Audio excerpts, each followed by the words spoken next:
कहानी की शुरुआत एक बड़े से म्यूजियम से शुरू होती है। ये म्यूजियम पेंटिंग्स के लिए बहुत मशहूर था, इसलिए म्यूजियम में बहुत सारी पेंटिंग्स लगी हुई थी। म्यूजियम के हेड का नाम फ्रीमैन था और वो अपने चेले मैसी के साथ था। फ्रीमैन को गंदी पेंटिंग्स बिल्कुल पसंद नहीं थी, लेकिन फिर भी म्यूजियम में कई गंदी पेंटिंग्स लगी हुई थी। फ्रीमैन मैसी को बताता है कि ये गंदी पेंटिंग्स बहुत मशहूर है और इन्हें हैरी नाम के आदमी ने बनाया है। हैरी गंदी पेंटिंग्स बनाने के लिए मशहूर है। इसके बाद वो मैसी को बताता है कि मुझे मजबूरी में उसकी पेंटिंग्स म्यूजियम में लगानी पड़ती है क्योंकि लोग उसकी पेंटिंग देखना चाहते हैं। मैं चाहता हूँ कि तुम हैरी से मिलो और उसे गंदी पेंटिंग्स बनाने से रोको। मैसी फ्रीमैन की बात मान गया और इसके बाद वो फ्रीमैन को अपनी बीवी लीजा से मिलवाता है। कुछ दिनों बाद एक रेलगाड़ी पहाड़ों को चीरती हुई तेजी से आगे बढ़ रही थी। मैसी अपनी बीवी लीजा के साथ उसी शहर में आ गया था जिस शहर में गंदी पेंटिंग्स बनाने वाला हैरी रहता था। दोनों पति पत्नी के पास अपना सामान था और वो पैदल ही हैरी के घर की तरफ बढ़ने लगे थे। रास्ते में एक दारूखाना आता है जिसमें कई लोकल लोग दारू पी रहे थे। मैसी जब दारूखाने में आकर उनसे हैरी का घर पूछता है तो दो लड़के उसकी मदद करने को तैयार हो जाते हैं। थोड़ी ही देर बाद दोनों लड़के मैसी और लीजा को हैरी के घर की तरफ ले जा रहे थे। लड़कों ने मैसी को ट्रक के पीछे बैठाया था जबकि लीजा को आगे। दोनों लड़के पूरे बदमाश थे और वो पूरे रास्ते लीजा से छेड़छाड़ करते रहे। लीजा इस जगह पर नहीं थी इसलिए वो डर के मारे चुप ही रहती है। जल्दी ही लड़के दोनों को लेकर हैरी के घर तक पहुंच जाते हैं। लड़के दोनों को घर के बाहर उतारते हैं और फिर वहाँ से चले जाते हैं। मैसी जैसे ही दरवाजे पर आता है तो लीजा के हाथ एक खत लगता है। खत पर लिखा था कि पूरा परिवार घूमने गया है। खत पढ़कर दोनों समझ गए कि उन्हें हैरी का इंतजार करना होगा। हैरी का इंतजार करते करते वो दोनों सो जाते हैं क्योंकि सफर के कारण दोनों काफी थक गए थे। कुछ ही देर बाद हैरी अपने परिवार समेत वापस लौट आता है। उसकी आवाज देने पर पहले लीजा जागती है और फिर वो मैसी को उठाती है। मैसी हैरी को बताता है कि मुझे म्यूजियम वालों ने भेजा है ताकि मैं आपके साथ कुछ दिन बिताकर आपके काम के बारे में जान सकूं। म्यूजियम वाले आपकी पेंटिंग्स के बारे में ज्यादा जानना चाहते हैं ताकि वो आपको ज्यादा मशहूर कर सकें। हैरी मैसी की बातों पर ज्यादा ध्यान नहीं देता मगर मेहमान निवाजी दिखाते हुए वो मैसी का स्वागत जरूर करता है। हैरी की बीवी का नाम मोना था और वो भी मैसी का स्वागत करती है। देखते ही देखते मैसी अपना सामान उठाकर घर में ले आया। घर में शैली नाम की एक मॉडल भी रहती थी जिसकी हैरी गंदी गंदी पेंटिंग्स बनाता था। घर की मेड का नाम मरियम था और उसे लीजा काफी खूबसूरत लगी। सामान रखने के बाद मैसी और लीजा घर देखने लगे। मरियम उन्हें घर की हर चीज दिखाती है और साथ ही साथ उन्हें घर के बारे में भी बताती है। मरियम उन्हें ये भी बताती है कि वो एक गांव की लड़की है और पिछले महीने ही यहाँ काम करने आई है। मैसी और लीजा को मरियम काफी प्यारी लगी इसलिए वो उसकी हर बात सुन रहे थे। थोड़ी देर बाद रात हो गई और सभी मिलकर खाना खाने लगते हैं। हैरी की दो छोटी बेटियां भी थीं लेकिन दोनों ही काफी शरारती थीं। खाने के बाद लीजा और मैसी अपने कमरे में आते हैं और एक दूसरे का पानी निकालकर सो जाते हैं। अगले दिन मरियम के कहने पर लीजा उसके साथ जाने लगी। मरियम नदी में नहाने जा रही थी इसलिए उसने लीजा को भी अपने साथ ले लिया था। जल्दी ही वो नदी तक पहुंच जाती है और लीजा को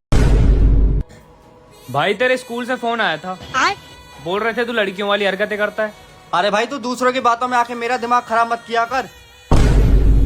हे प्रभु हे हरि राम कृष्ण जगन्नाथ। वहाँ दो लड़कियां नजर आती हैं। मरियम लीजा को बताती है कि ये दोनों लड़कियां हैरी की मॉडल्स हैं। एक को तो तुम मिल चुकी हो जिसका नाम शैली है जबकि दूसरी सुबह ही आई है और उसका नाम तारा है। लीजा को लड़कियों के बारे में बताकर मरियम भी नदी में आ जाती है। वैसे दोनों मॉडल्स ने कपड़े नहीं पहने थे लेकिन लीजा और मरियम ने नहाने की पोशाक पहन रखी थी। लीजा नदी में आने ही वाली थी कि तभी उसकी नजर एक लड़के पर पड़ती है। लड़का भी नदी की तरफ आ रहा था और उसे देखकर लीजा तीनों लड़कियों को बाहर आने को कहती है। लड़कियां लीजा को बताती हैं कि घबराने की जरूरत नहीं, ये लड़का विंस है और इसे कुछ भी नजर नहीं आता, ये पास ही रहता है और हैरी इसकी भी पेंटिंग्स बनाता है। इसी बीच विंस पानी के पास आकर पानी पीने लगता है। शैली उसे अपने पास बुलाती है लेकिन विंस मना कर चला जाता है। मरियम शैली से पूछती है कि तुम विंस को क्यों बुला रही थी। शैली बताती है कि वो विंस का पानी निकालना चाहती है। लीजा को शैली अच्छी नहीं लगती इसलिए वो बिना नहाए ही वापस चली आती है। थोड़ी देर बाद हैरी नई पेंटिंग बनाने की तैयारी कर रहा था और इसी बीच मैसी उससे पूछता है कि तुम गंदी पेंटिंग्स ही क्यों बनाते हो क्योंकि तुम्हारी पेंटिंग्स में लड़कियां बिना कपड़ों के होती है। हैरी उससे कहता है कि समझदार लोग मेरी मॉडल्स के बदन की तारीफ करते हैं जबकि बेवकूफ लोग मेरी पेंटिंग्स को गंदा कहते हैं। इसी बीच शैली और तारा कपड़े उतार कर पेंटिंग के लिए तैयार हो चुकी थी जबकि मरियम कपड़े पहनकर उनके पास खड़ी थी। तीनों को तैयार देखकर हैरी उनकी पेंटिंग बनाने लगा। अगले दिन लीजा घूमते घूमते नदी के पास आ जाती है और वहाँ उसे विंस नजर आता है। विंस अपने हाथ का इस्तेमाल कर अपना पानी निकाल रहा था। विंस का डंडा देखकर लीजा गर्म हो गई। इसी दौरान विंस को लगा कि उसे कोई देख रहा है इसलिए वो लीजा की तरफ एक चाकू फेंकता है। विंस की इस हरकत से लीजा इतना डर जाती है कि वो जल्दी जल्दी वहाँ से भाग जाती है। भागते भागते उसे रास्ते में तीनों मॉडल्स मिलती हैं। शैली गाड़ी चला रही थी, उसके पास ही तारा बैठी थी जबकि मरियम पीछे खड़ी थी। तीनों कस्बे में घूमने जा रही थी इसलिए वो लीजा को भी अपने साथ ले लेती है। तारा लीजा से कपड़े बदलने को कहती है क्योंकि उसने काफी साधारण से कपड़े पहन रखे थे। जल्दी ही चारों लड़कियां कस्बे में पहुंच गईं। यहाँ आकर वो एक दारू खाने में आती है और फिर दारू लेकर दारू खाने के बाहर ही बैठ जाती है। दारू खाने के बाहर कुछ लड़के खेल रहे थे। लड़कों को देखकर तीनों मॉडल्स भी उनके साथ खेलने लगी मगर कुछ लोगों को उनका खेलना पसंद नहीं आता क्योंकि वो जानते थे कि ये हैरी की मॉडल्स हैं। इसलिए उनके कहने पर लड़कों ने खेलना छोड़ दिया और ये चीज मॉडल्स को पसंद नहीं आती। कस्बे में घूमने के बाद चारों लड़कियां नदी के पास आ जाती हैं। चारों लड़कियां अभी भी दारू पी रही थीं। मरियम ज्यादा नशे में थी इसलिए वो जमीन पर लेट जाती है। तारा और शैली उसके पास आकर उसकी गुफा से छेड़छाड़ शुरू कर देती है। लीजा को ये सब काफी अच्छा लगता है इसलिए वो भी उनके साथ शुरू हो जाती है। इसी बीच मैसी भी घूमते घूमते नदी के पास आ जाता है और वो लीजा को देख लेता है। मैसी ने देख लिया था कि लीजा मरियम की गुफा का स्वाद ले रही है इसलिए वो गुस्सा होकर वहाँ से चला जाता है। वो जैसे ही हैरी के घर वापस आता है तो उसका सामना मोना से होता है। मोना उससे पूछती है कि तुम परेशान क्यों हो। मैसी झूठ बोलता है कि वो परेशान नहीं है बल्कि वो तो दौड़ लगाकर थक चुका है। दूसरी तरफ चारों लड़कियां विंस को देख रही थी। विंस एक टेंट में रहता था और चारों लड़कियां टेंट के पास ही थी। तारा और शैली ने फैसला कर लिया कि वो लीजा के साथ शरारत करेंगी। वो लीजा को बातों में फंसाकर उसे एक पेड़ से बांध देती है और फिर वो तीनों छुप जाती हैं। लीजा की आवाज सुनकर विंस उसके पास आ गया। लीजा उसे सब बताती है कि मेरे दोस्तों ने शरारत की है और मुझे पेड़ से बांध दिया। उसकी बात सुनकर विंस पहले तो उसके बदन का जायजा लेता है और फिर उसे खोलकर एक तरफ चला जाता है। कुछ देर बाद जब लीजा घर आती है तो मैसी उससे पूछता है कि तुम कहाँ गई थी। लीजा उसे बताती है कि मैं मॉडल्स के साथ कस्बे में गई थी। मैसी उसे मॉडल्स से दूर रहने को कहता है लेकिन उसकी बात सुनकर लीजा बेहद गुस्सा करती है। करती है। वो मैसी से साफ साफ कह देती है कि तीनों मॉडल्स मेरी अच्छी दोस्त बन गई हैं और मैं उनसे दूर नहीं रह सकती। अगले दिन मैसी और लीजा एक चर्च में आते हैं। चर्च में कुछ जवान लड़के भी थे जिन्हें देखकर लीजा कल्पना करने लगी। कल्पना में उसे वही लड़के नजर आते हैं जो दारू खाने के बाहर खेल रहे थे। लीजा कल्पना करती है कि वो उन लड़कों के साथ है और वो सभी उसकी गुफा में धमाके कर रहे हैं। कल्पना करते करते लीजा इतनी गर्म हो गई कि वो ठीक से प्रार्थना भी नहीं कर पा रही थी। रात को लीजा देखती है कि हैरी विंस की गंदी पेंटिंग बना रहा है। विंस का डंडा देखकर वो फिर से गर्म हो गई, लेकिन इस बार वो खुद को संभाल लेती है। इसके बाद जब मैसी उसकी गुफा में धमाके करने लगा तो उसे बिल्कुल भी मजा नहीं आता। नींद में लीजा एक सपना देखती है। सपने में उसे विंस नजर आता है। विंस उसकी गुफा में धमाके करता है और लीजा को उसके साथ बेहद मजा आता है। अगली सुबह विंस हैरी का घोड़ा साफ कर रहा था और लीजा उसे छुप कर देख रही थी। मैसी भी यही था और उसे पता चल जाता है कि लीजा की नजर विंस पर है। वो लीजा से पूछता है कि तुम्हारा ध्यान कहाँ पर है, लेकिन लीजा कुछ नहीं बोलती और कमरे में चली जाती है। रात को मैसी लीजा से कहता है, जब तुम मरियम की गुफा के मजे ले रही थी तब मैं वही नदी के पास ही था। इसके बाद वो मम्मी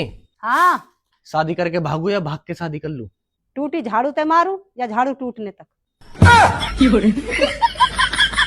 लीजा से ये भी कहता है कि मैं जानता हूँ कि तुम्हारा ध्यान विंस में है, इसमें तुम्हारी कोई गलती नहीं है क्योंकि हैरी ने यहाँ का माहौल ही ऐसा बना रखा है। मैसी की बातें सुनकर लीजा हैरान हो गई और इसके साथ ही उसे अपनी गलती का एहसास भी हो गया। अगले दिन मैसी हैरी पर बेहद गुस्सा था। वो उससे कहता है कि बेशक समझदार लोग तुम्हारी गंदी पेंटिंग्स की तारीफ करते हैं, लेकिन तुम्हारी पेंटिंग्स मासूम लोगों का दिमाग खराब करती है। इंसान सबसे ज्यादा खूबसूरत कपड़ों में लगता है, कपड़ों के बिना इंसान जानवर लगता है। मैसी की बातें हैरी पर गहरा असर करती है। उसने फैसला कर लिया कि अब से वो गंदी पेंटिंग्स नहीं बनाएगा बल्कि साफ सुथरी पेंटिंग्स बनाएगा। कहानी के आखिर में लीजा और मैसी अपने शहर वापस चले जाते हैं। पूरी कहानी में यही दिखाया गया है कि कुछ कलाकार दिमागी रूप से बीमार होते हैं और वो समाज को भी बीमार कर देते हैं। हैरी दिमागी रूप से बीमार ही तो था जो गंदी गंदी पेंटिंग्स बनाता था। उसकी पेंटिंग्स और उसके बनाए माहौल ने लीजा का भी दिमाग खराब कर दिया था और उसके कदम भी बहक गए थे। इसी के साथ इस कहानी का यही अंत हो जाता है। हमारी वीडियो देखने के लिए बहुत बहुत धन्यवाद। अगर आप ऐसी